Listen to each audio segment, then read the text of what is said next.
Another issue with the note was how the police collected the handwriting samples. The day after the incident, I was taken to the Residue Park police station, right? So the day after, the investigating officer take a book and placed it in front of me with the suicide note. And he said to me, he want me to rewrite the information in the book 10 times.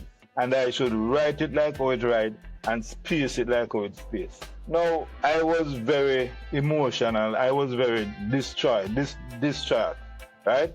So whatever he said to me, I just go ahead. So he gave me 10 sheets of paper and I started to write.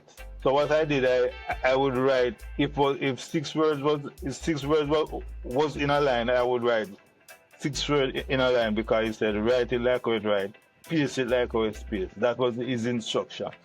So I started writing, and after I write about 4 pages, he said to me, I don't want to copy it, I want to write it in your own.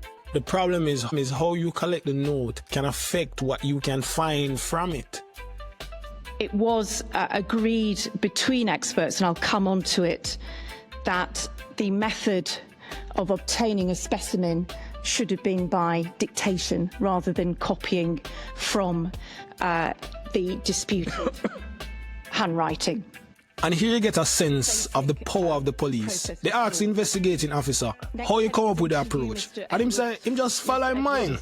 Number 12, did you seek any advice from anyone before you instructed Mr. Edwards to give you handwriting specimen? No, ma'am. So I understand it, you merely did what you thought was appropriate. Yes, ma'am. There's a complete lack of care as to the collecting of the sample handwriting.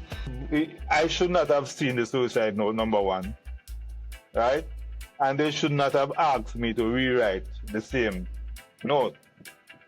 They should have gotten other writings that I did before and compare, and they didn't do that. So they tried to set me up from that point, and I found out that it was a setup.